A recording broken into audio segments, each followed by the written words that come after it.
Faith is not just about our idea of God. Faith is about our experience of God.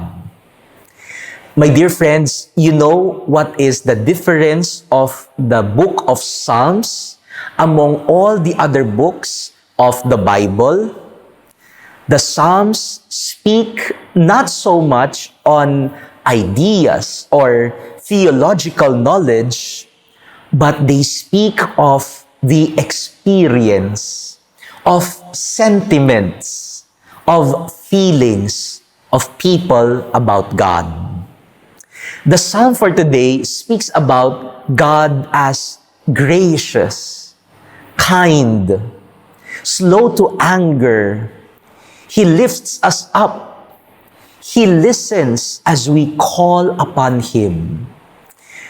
Notice, my dear friends, we never hear of big theological terms, but just simple, heartfelt words about how people experienced God. In the Bible, my dear friends, knowing something or knowing someone is not just about having an idea or understanding, but being able to experience. And for the psalmist to say that he is kind, he has experienced God's kindness.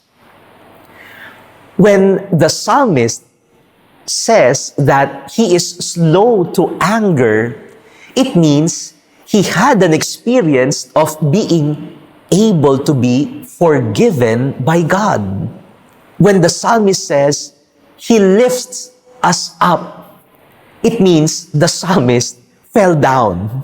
He had an experience of failing, of falling down, and he was able to experience how it is to be lifted up by God. My dear friends, the Psalms teach us not just to have a perfect theological grasp of God, but the Psalms teach us to experience the immensity of God's love. Because to know God is to experience Him in our lives. How many of us, my dear brothers and sisters, have an experience of our living God?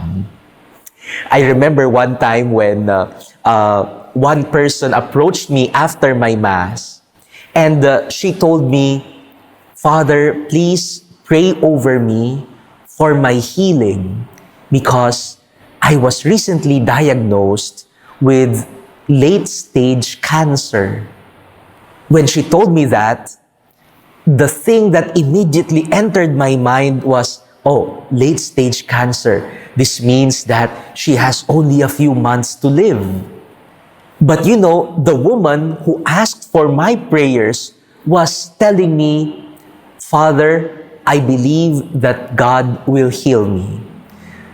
We were all surprised by the news of this disease, but I believe that God is my healer. You know, she has more faith than me. I was already at the onset worrying about her, and I was already thinking that she will die soon because of her late-stage cancer. But she has a bigger faith than me. I said to myself, I studied theology for 10 years.